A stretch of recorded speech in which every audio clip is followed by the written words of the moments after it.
The Reality Check. Your host, Ben Channerman. Our first show of the new year. Here we are today, January 9th, 2019. And yes, we'll try some different camera angles to sharpen up our image. But what is important?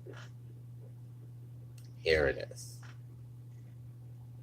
When it comes to the matter of Elizabeth Warren, you are not black. Yes, it's true. Elizabeth Warren is not black. She said so herself. Who can argue? Nobody can, right? Now, we know the big Trump conference, right? Big Trump conference yesterday. Not conference, I guess you can say. Not a pre-State of the Union, or you can say, speech. But, of course, about the wall. Now, then the government shut down. Now, is the Kool-Aid man for or against the wall? He likes to break through walls, so you could say he's against it, but then again, if there are no walls, he can break through them. So that could be the question of the day. The Kool-Aid man, for or against the wall? You decide, right? We all can't be Maury Povich and saying the matter of. So, the Kool-Aid man, for or against? Today's big question. Now, what else do we have in the news? Oh, we have lots of stuff. Funny reactions always. It's amazing when you see people, liberals, of course, because liberalism is mental disorder. That's great, but it's amazing how. Think about it. You hear these fools that are talking, and they're complaining that NASA is closed right now because of the government shutdown. How funny is that? The same people who closed NASA, pretty much, under Obama, with Obama, now all of a sudden they care that NASA's closed. Now, to me, Trump made a huge mistake yesterday. And here it is. I don't know why they don't have people smart enough. I wish I had this job. I would do it for free. I would just embarrass these people beyond belief. They almost would get one talk, Pelosi, Schumer, all these fools. Now, what I've done yesterday is, if I was Trump, I would start down and said, now I know you guys are not going to believe anything I say. I understand that. I get that. I know that. So, here's what I'm going to do. I'm going to have the experts tell you like it is. And then you have somebody from the Border Patrol, and they'll tell you why we need a wall. You'll have somebody who's kind of like a financial analyst, as far as government stuff, and he'll tell you that it's not really expensive compared to all the stuff if we cut food stamps for one day, we'd probably get that $5 billion almost in one day. If, any other program, you could stop for a day and we'd make most of that money. Now, also, you get maybe some local police down there, some ranchers, or one or two. And then Trump comes back and says, if you don't believe these people, if you think they have an agenda, that's okay. But I'll show you some more experts that know that we need a wall. And then you bring on all the video clips of Pelosi, Obama, Schumer saying how we need a wall. And it needs to be funded. And it needs to be now. And let them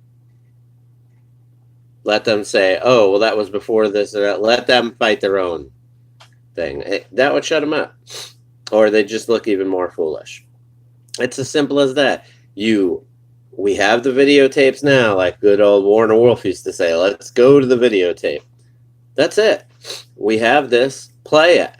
Let the American people, who the majority of them want the wall, and then you have some people who don't care less, and some people that are up to no good, and then you have another sector of people who are just clueless. And when they hear these people, they're going to have to question, like, wait a minute. These people said the wall was no good. Now they're saying it was good? Like, what's going on? What's happened? Explain to me what's changed. And, their only excuse will be, well, Trump's in office. Or, oh, we realize we can get voters from it. Let them explain that, Let them explain that. I mean, that's it. They'll have to defend that. That's pretty much it. Now, remember, everybody, it's more important to be morally right than factually correct, says the woman who is neither. There it is, Ocasio-Cortez. I mean, it's not even funny anymore. Yeah, this chick is a fool. She doesn't know anything. Like, if they gave her a basic test about government and how it works, she wouldn't have any clue. None. Not at all. I mean, it's just that simple. And later on, we have to review UFC 232. And that was on the 29th of December, so last year. So we got to go over that stuff, that card. A lot of things happen. I'm sure you obviously know, but it'd be interesting to hear a few words in them. Of course, you had Sheila Jackson Lee opening her trap. And when she opens her trap, you know what you get, right? Sheila Jackson Lee on the Jasmine Barnes murder. So a little girl was killed. And they're still investigating the case because I think there might be sometimes, even though they're saying now it was a total accident, wrong identity, there's a tie between the mom and the murderer. But the description was a white guy, which adds to that, fuels that. That was the description. There's Sheila Jackson Lee. Stumbling to the microphone, can't get up quick enough. Oh, it's a hate crime. It's a da-da-da-da. Firstly, anytime somebody shoots at you, it's a hate crime. I mean, the fact that we actually waste time with the law like that is stupid. If you shoot at somebody, it doesn't matter why you did it. It's a hate crime. I don't know. If somebody took your skull and cracked it open, it really doesn't matter why they did it. It's a hate crime. So people that hate, not all of them, but some people that hate commit crimes. And people that commit crimes hate. It's just that simple. So blamed on a white guy, hate crime, this is it, blah, blah, blah, blah. And then it turns out it's a black guy who committed the crime too, actually. And not a word. No. Oh, I'm sorry, I made a fool of myself. Nothing. Nothing. So, it's okay. It's okay. Don't worry about it. Not a problem at all. Right? No big deal. Another day. California governor, new California governor, on the same antics as the old one. We're going to bankrupt the state of California, which is already pretty much bankrupt, but make it worse by giving health care to illegals. And of course, not to be for all. Health care for all. And you can pay on a sliding scale. You can pay what you want or what you have. So you go in there, you hurt, and you got $23 in your wallet. Does that mean your bill's $23? Or do they decide who can pay more and who can't? Oh, you don't have a job, it's free. Oh, you work your butt off and make $50,000 a year, which you can't even survive in New York with? You have to pay $10,000 for this. Oh, you're a millionaire? You have to pay $40,000 for this. plus a service charge and a fee. No big deal, right? So, what else do you expect from de Blasio? Now, the thing is that obviously, when government has more control of it, the cost is going to go up no matter what. Maybe a lot of people will get free health care, but that burden not only has to be picked up, but because the government wastes more money when they run things as opposed to it being private and everyone being responsible for their own, it's going to make the cost of it in general for anybody more expensive. And the people that don't pay for it aren't going to care less anyway because they're not paying for it. And that's going to double the burden on the people that are paying for it. And the thing is like, you don't mind helping out the people that are struggling, somebody that's sick, elderly, somebody that's handicapped, they can't fend for themselves. Everybody will throw a few bucks, whatever they have, to help out someone like that. And we're more than willing to pay a little fee for that. But what about you having to pay for somebody who wants to shoot up and OD? We got to pay for some Narconon. You got to pay for them to have a week hospital stay because, well, they did some heroin again. Or maybe they did some crystal meth. Maybe they did both. Maybe they decided to sniff paint stripper and follow that off with a nice Drano cocktail. Who knows what these fools are doing? But now you're going to pay for that? You're going to pay for a guy who's going to continually go in, OD, go to the doctor, go to the ambulance, go to the hospital. Oh, well, he didn't have any money. You're going to be on the hook for people like that. And I know to an extent we are now, but it's only going to make it worse. Especially now they know it's free. They're not even going to care. It's always interesting, and you see it in the hospitals. I know in Arizona you see it quite well and quite often. Now, I don't go to many hospitals myself, but try to avoid them, obviously. But you'll see when you're in a hospital and see lots of people there and no big deal, and the staff helps them do stuff, fill out paperwork and whatnot. I know you got this, and this is covered, and you can get this, and oh, you came in to get your kid some apple juice. Great, we'll get them some apple juice and charge somebody else $100 for it. And then it's your turn.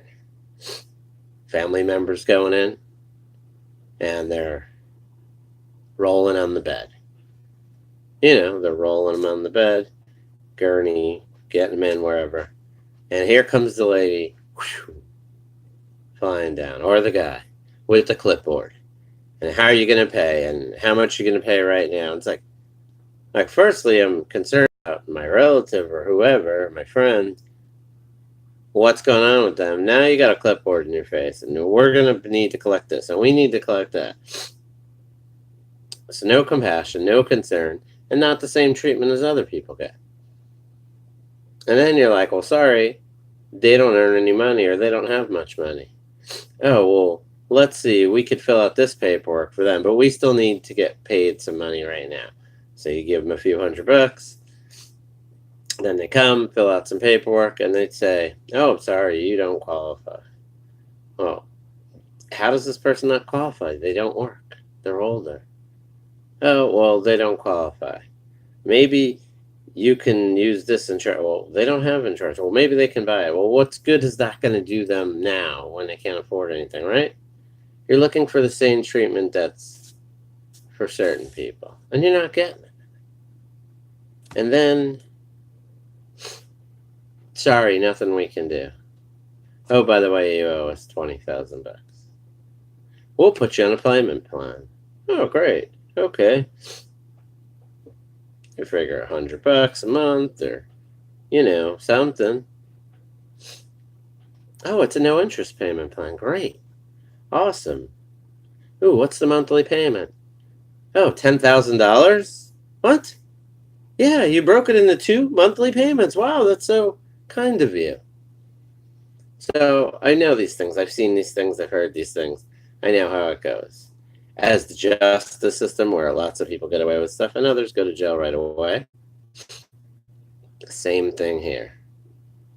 Same thing here. Now, There's a story on the news, obviously. You know, another dead body, right? Another dead body. So another dead body. You know, the rich Democrats, rich Democrat donor's house, right?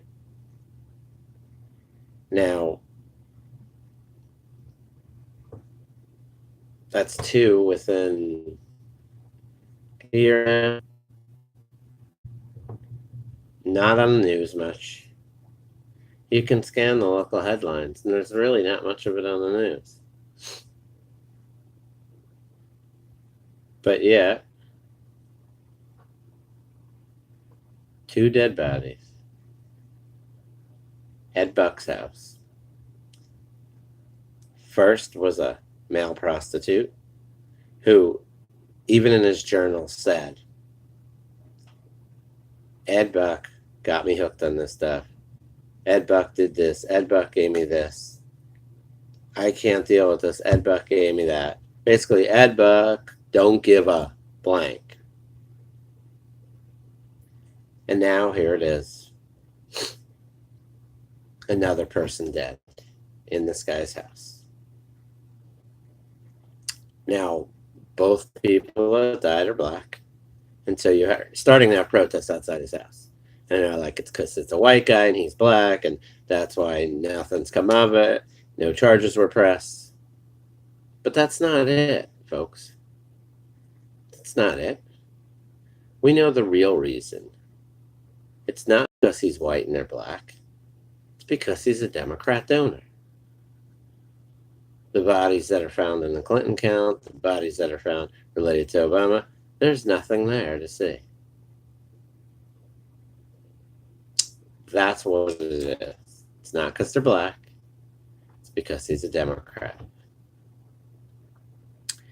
TVs, networks we're talking about, right? Not showing Trump speak. Credibility most going to lose even more. And firstly, it's the only thing to get ratings from anymore. Nobody cares less about any of these networks. Fox News, ABC, NBC, CBS, MSNBC, ACD, whatever the network may be, CNN, nobody cares. Anybody with any morality, moral compass, any brains knows it's agenda driven by each host. Even on Fox, you have right leaning because it's the only thing that gives you a right side of a story. But you have Shep Smith, you have Sean Hannity. He's not as Republican as he says he is. We all know this. Look, him and Geraldo Rivera. You know, the guy who was finding the big treasure back in the day. Geraldo. He and Hannity were fighting on air, and they're trying to make it out like this contentious war. You know what happened after that show was over? What happened, right? Oh, Hannity's like, where do you want to go eat tonight, buddy?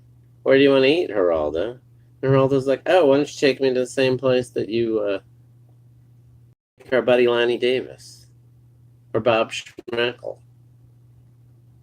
That's it. Please, they're all friends. It's all a cabal. It's just like half of these congressmen and senator. Oh, this and that, and this and that, and then they're hanging out, right? We learned this. If you were a WWE fan back in the day, you learned this same lesson, right? You thought USA, and then there was Iran. There were the clubs swinging. And then there was a 2x4, and Hacksaw Jim Duggan coming to save the U.S.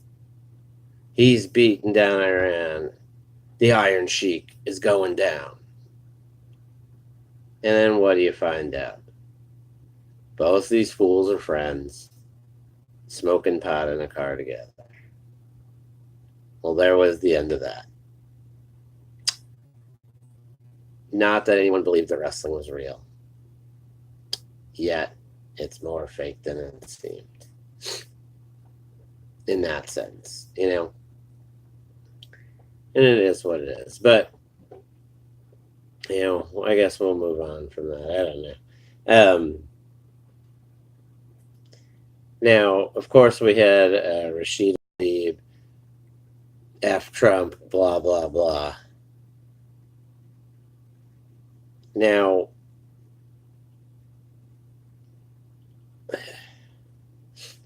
she wants people to boycott against Israel.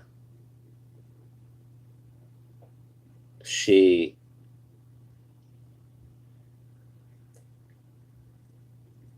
wants Israel to be on their attack. She said many negative things over and over again. You know, she is an anti-Semite through and through. He could say, I don't like Trump, whatever. Firstly, we're going to blanket impeach him. Impeach him for what? You know, they're like easily led, I guess I shouldn't say it that way, automatons, right? So that's what it is, easily led. You have these people that hear something, and then they're like, it's like your pet, your dog, and something's on the floor, and it's just going for it. It's going for it. It doesn't matter what it is. And that's what these people are. They're going for it. They're impeaching Trump. They're going for it. They're telling everybody how they're going to impeach Trump. Every single one of these clowns. The question that they don't ask themselves is, what are you impeaching him for? Really, what is it that you're impeaching him for? For what? There is nothing. Not only that, but you won't get the impeachment. It'd be the worst maneuver you can make. You know, for a lot of reasons. I don't know. So,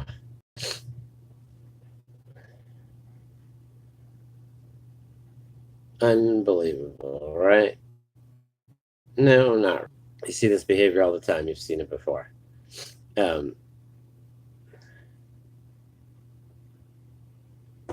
mean, that's it.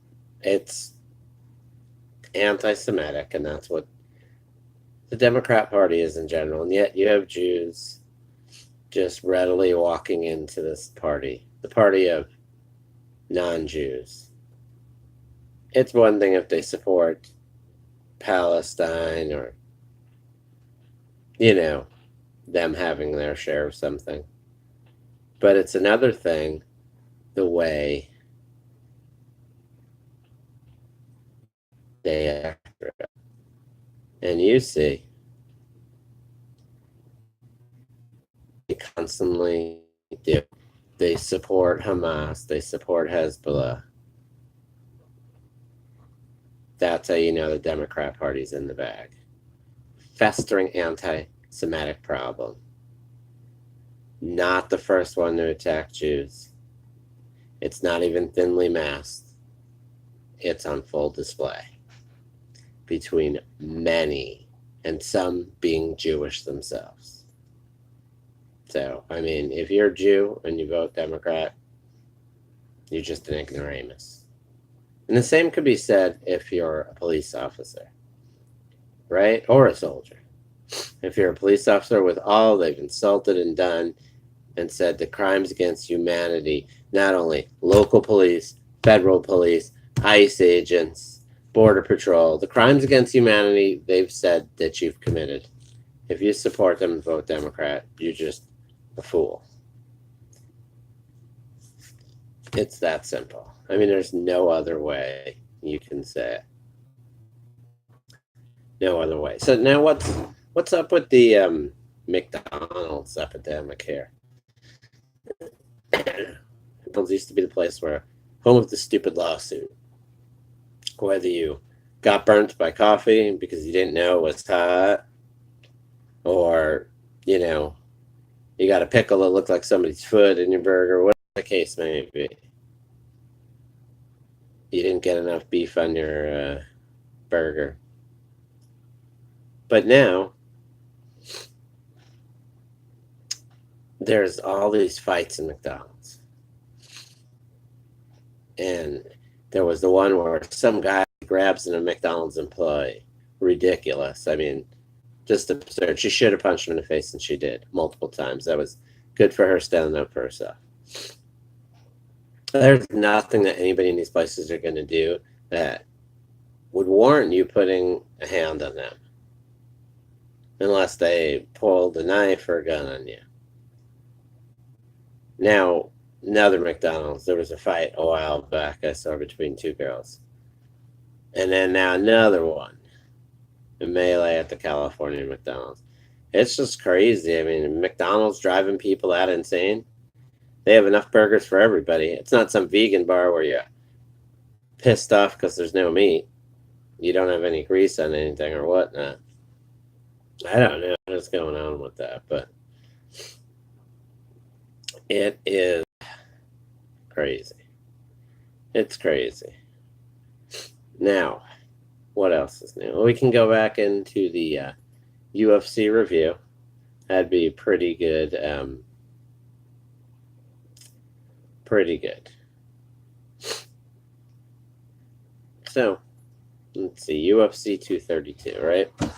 That was the one that was moved from Vegas to the Forum because of John Jones. They'd found some substance, which they said wasn't current, recent, whatnot. So he was cleared to fight, but the Vegas, everybody who had to vote for that was away for the year, the rest of the year at that point.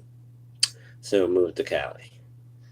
So we had opening the card. We had Chad Mendes, who was 18-4 versus Alexander Volkanovski, who's 18-1. And I'd said that Mendes would gas out and lose via split decision. Then Alexander showed even a little bit more. You could tell Mendes looked good early, and then he started to gas out. So it was a second round KO. Alexander didn't let up, took him out. So he moves up and moves on. Definitely should be maybe one more fight and then fighting for a belt, to 145. And then for Mendes, I don't know, does he continue for here? What's he going to do? It's kind of sad, not the only person on the card, but you have one problem. And now he's been away for years from the game because he was suspended. Tighten up that problem. Your problem has always been the cardio. He had Conor McGregor down. He was beating him, and he just wore out. And now the same thing here. I mean, literally, if he had good stamina, Mendes could be a champ or at least fighting for that belt. The second fight of the night was at 205 pounds. Ilir Latifi was 15-5 versus Corey Anderson, 11-4.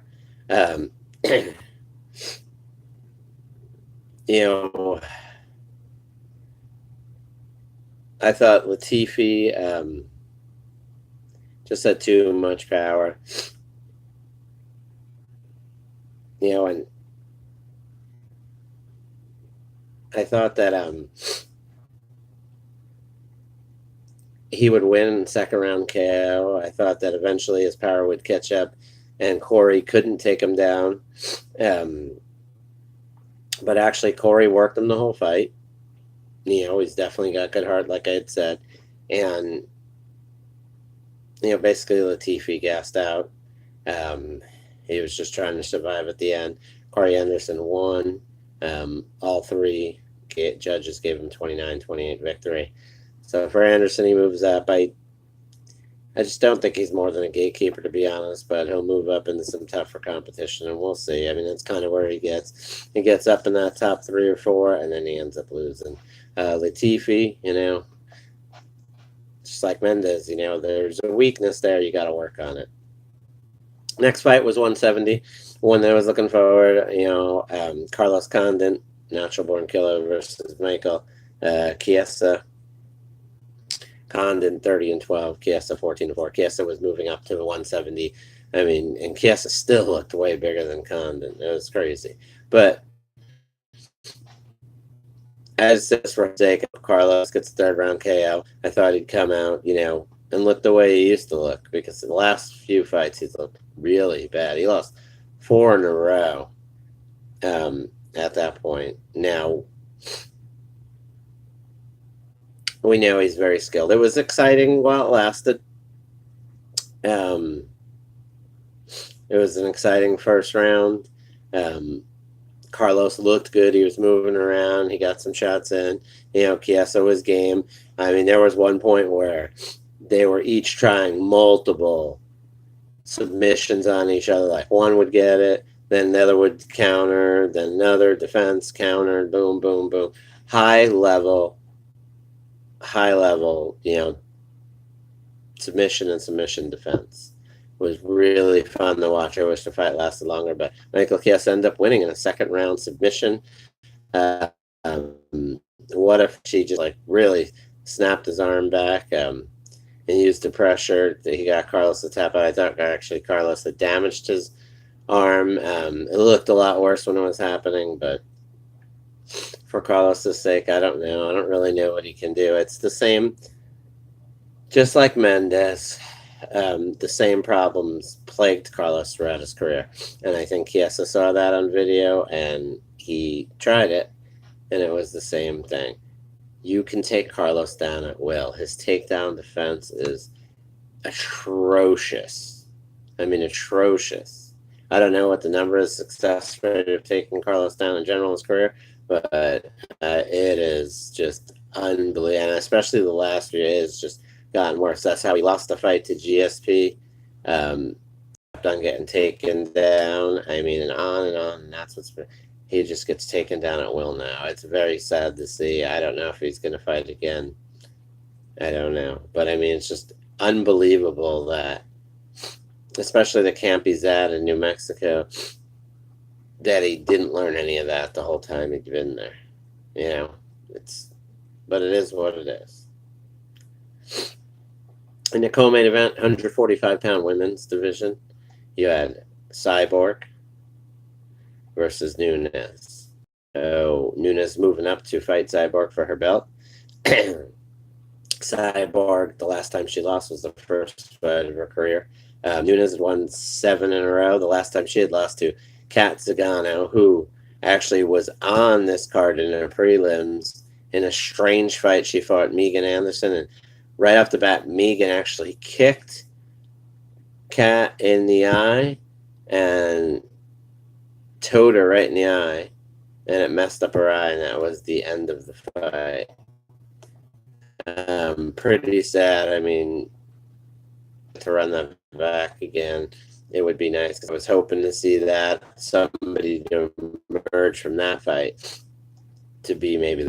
I think Kat was the one who had a chance to compete with Nunes or Cyborg. So we knew Cyborg hits hard.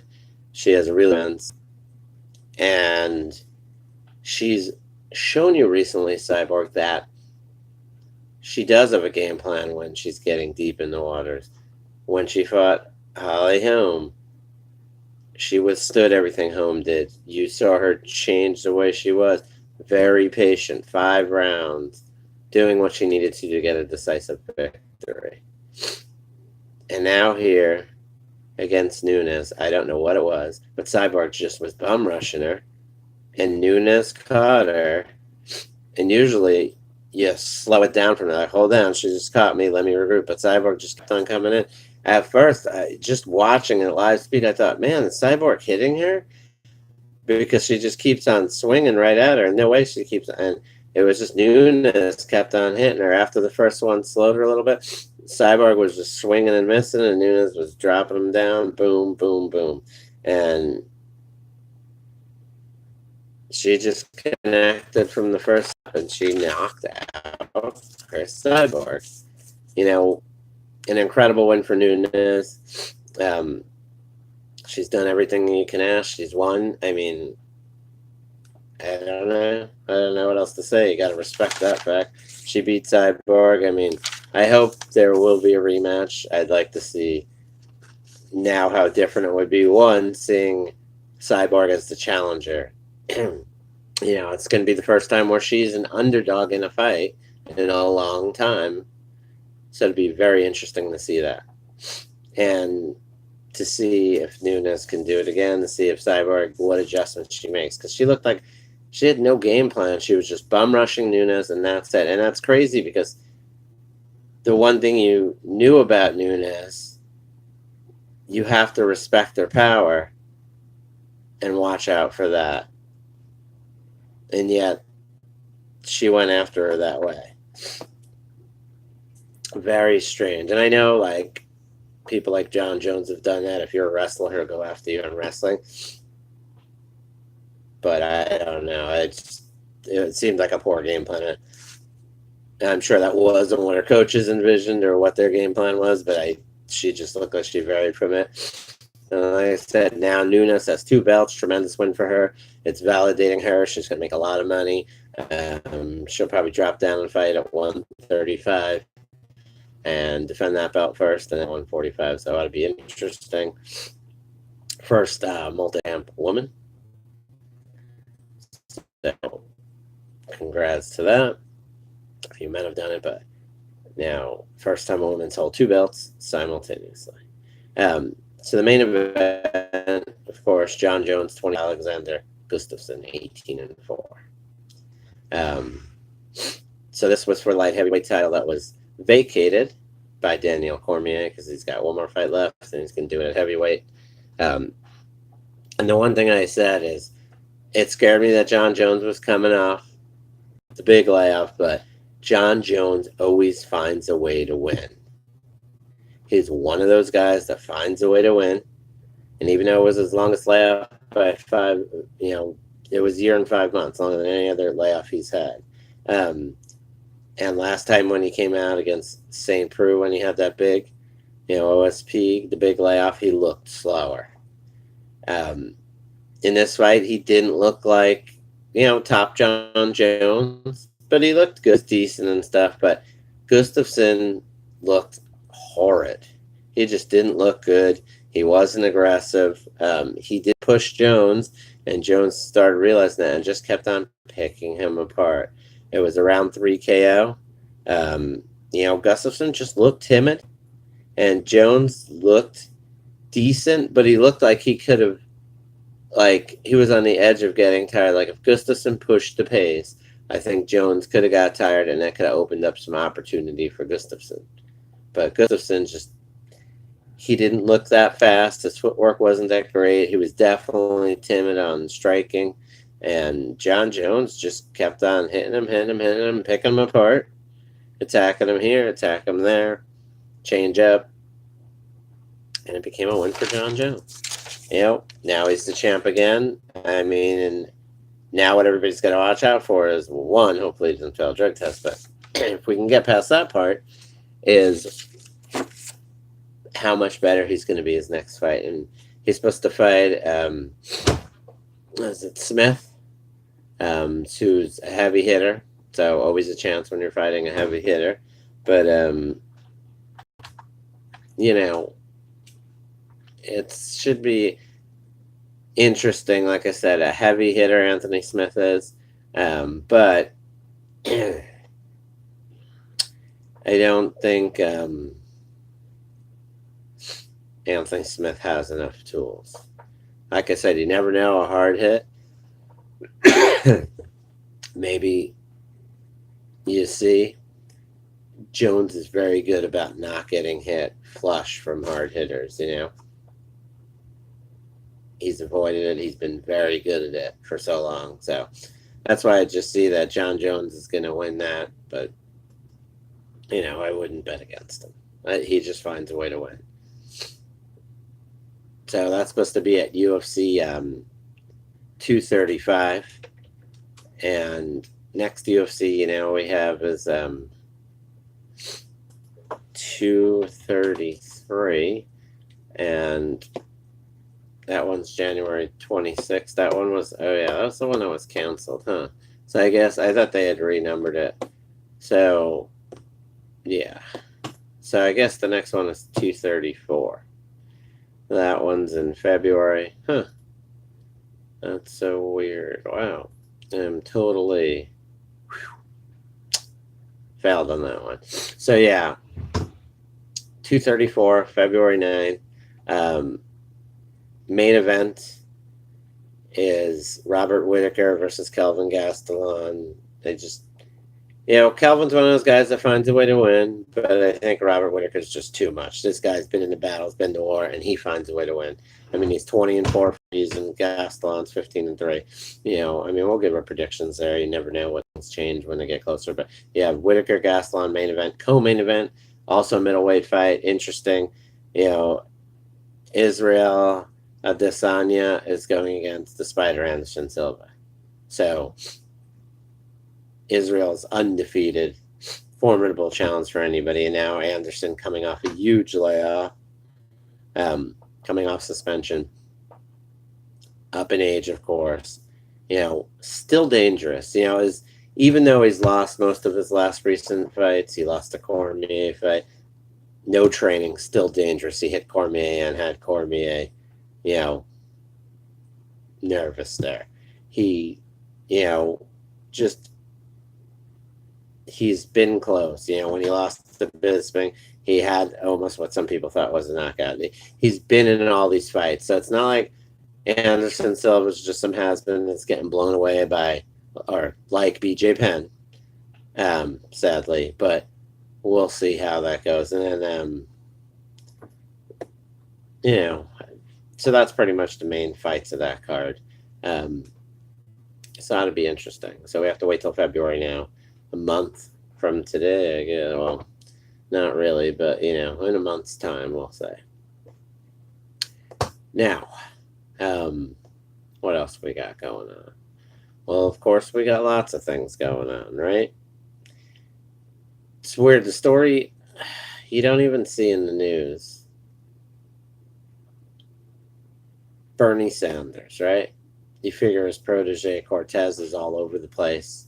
Bernie, run for president, Bernie this, Bernie that. But there are a bunch of people that were on the 2016 campaign, the Bernie Sanders one, that wanted to have a meeting with good old Bern and his advisors to discuss none other than the rampant sexual violence and harassment that the employees faced during the last Democratic primary.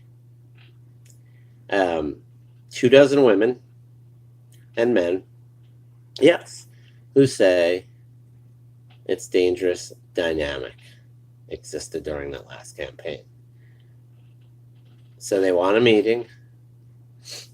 They want to talk with staff who may have input, and they want a gold standard harassment policy. They want to make sure that it's a fully engaged discussion and something they can be proud of. Very interesting, right? Not a word on the news about this. Not a word.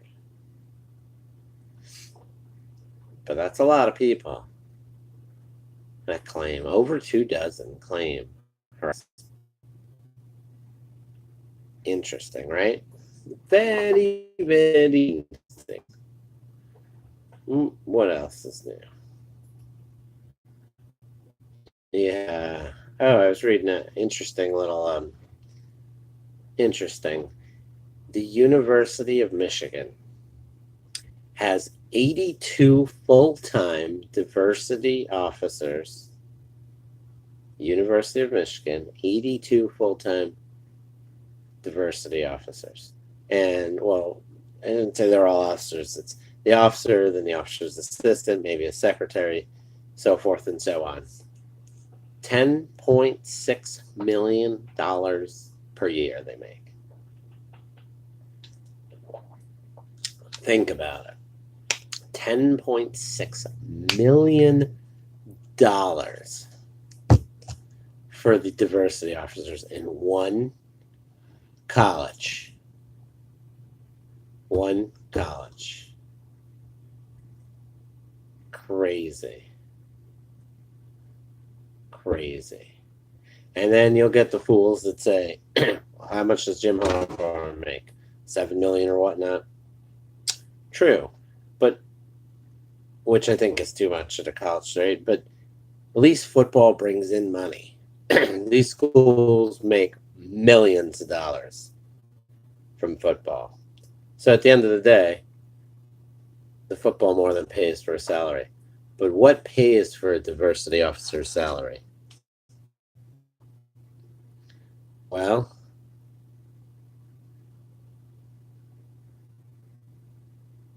you know, and you'll get excuses like, oh, foreign students bring in this money. It's irrelevant. Foreign students don't need diversity officers. Most of them work hard, come in, and adapt fine. Diversity officers,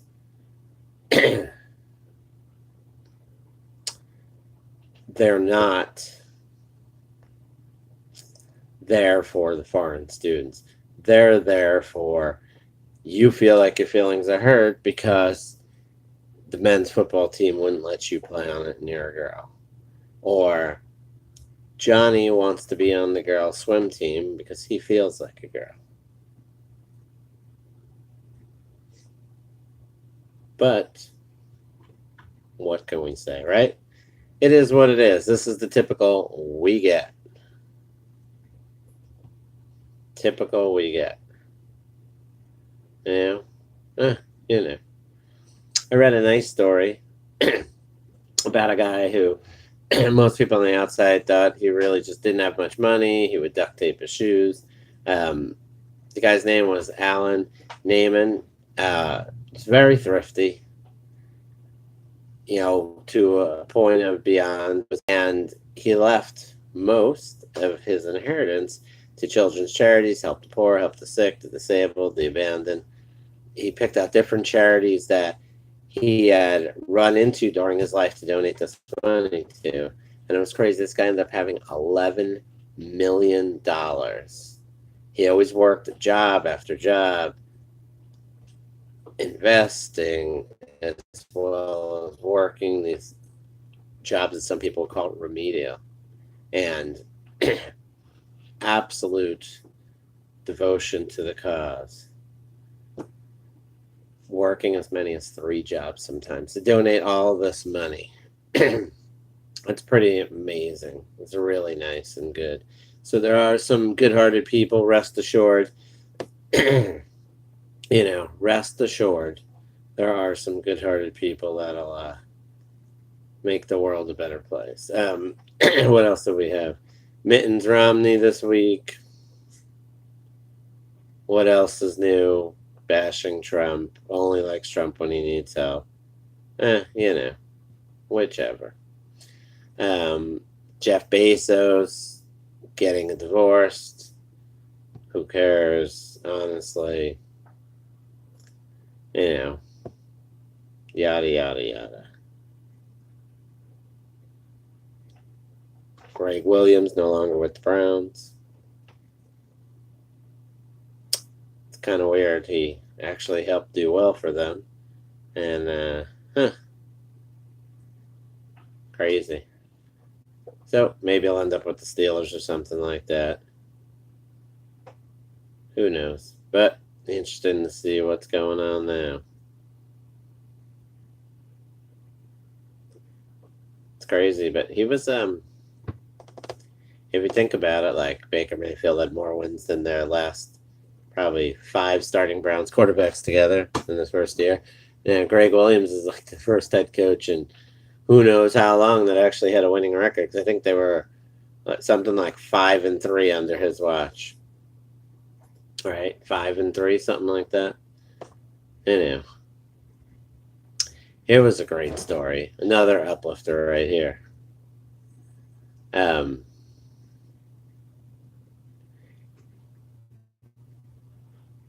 A guy at an old age still competitively biking for U.S. cycling. 90-year-old. 90-year-old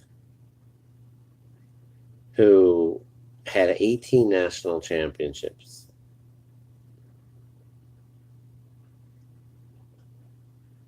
Who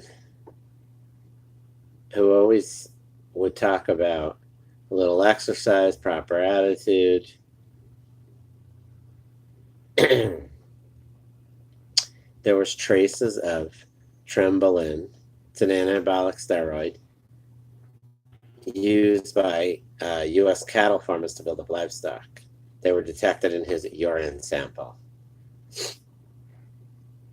So this guy had set records for being the fastest in the 60 age group, the 70 age group, the 80 age group. And he was stripped of a gold medal the day he tested positive, but he got to keep two others. So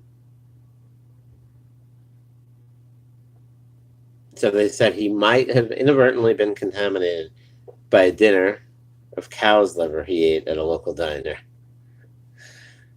Yeah, liver. Wow. And this dude's living that long and he eats liver? Not good for you. Think about what the liver is. So, crazy. Doping cyclist disqualified at age 90. Shows some people try to cheat at any age. Right? Chrysler Building is up for sale. Interesting. I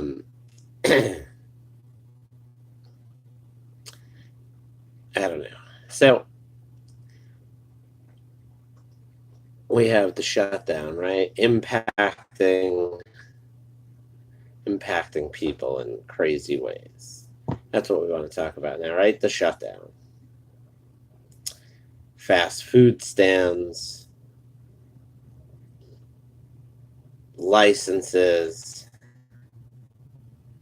having to pay $500+ for your license.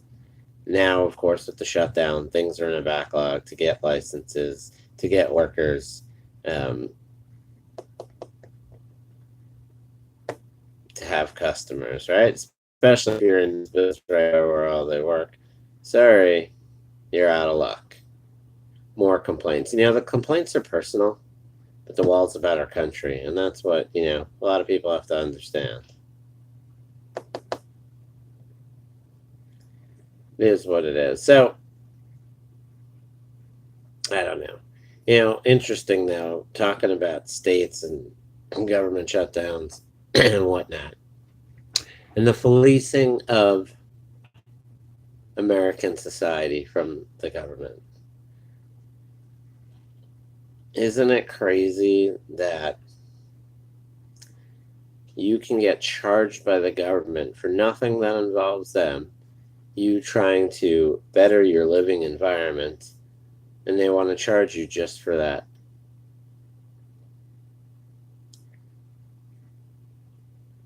Like, you just want to build something small, and you have to do it at their whim. Not only when you're building something partially through, they can increase the cost, but also wait for their schedule. When you're just trying to do your work, you have to wait for this and wait for that. And if you overstep the boundaries, blah, blah, blah, blah, blah. You see, Ford canceled the $1.6 million or $1.6 billion Mexican plant and added 700 jobs in Michigan. Not much on the news there, but, it's okay. We don't want to, We don't want to say anything nice.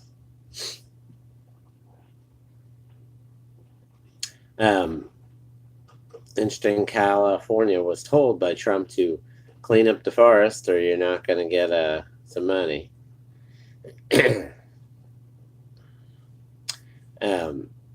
And some of that has to come in from the federal. With the laws just need to be changed in general, because a lot of that forest and stuff and whatnot, a lot of it's federal land. So really, Trump has to look into that on his own account and get that cleaned up, because if we clean the forest better, and they do it a lot on the reservations out here, that's why they don't have those nasty forest fires, because they know better and they take care of the business of that. When you just sit there and let things get worse and worse and worse, that's what's going to happen. The fires get worse.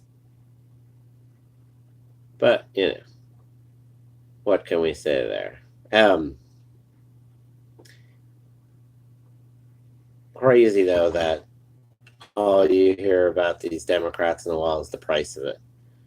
$5 billion, a lot to you and me, to the government, not even a day of spending.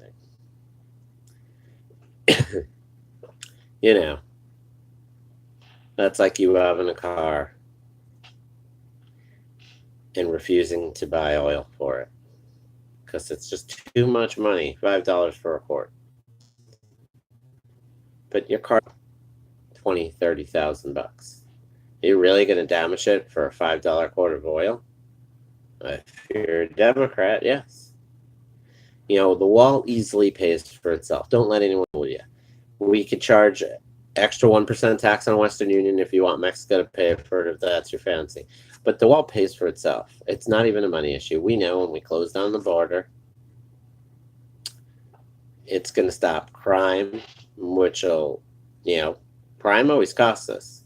When people come in here, and even CNN on their poor fact checking, when Trump was saying about 33% of women are sexually assaulted, women and children, when they're coming here, by illegals, of course, CNN said it was even more. Regardless of either the number, all that costs.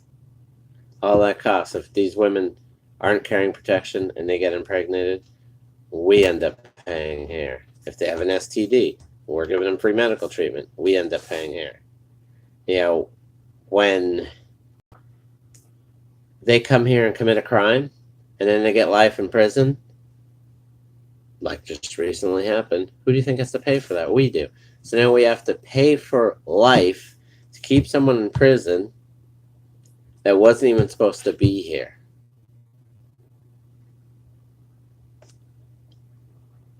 I mean, get any worse than that? Does it get any worse than that? No, we're paying to keep a degenerate here. Do we want the degenerate to leave? Well, no, because we don't want him to be free. But the fact is we didn't want to have that degenerate here in the first place. And then on the rebuttal last night, you had Pelosi and Schumer with no solutions, and they're like embarrassing, like, well, we could just fund the government and talk about this later. This thing's been going on for years. We want a wall. And it's not just a wall. Stop making excuses. It's just a wall. And don't say the wall doesn't work. It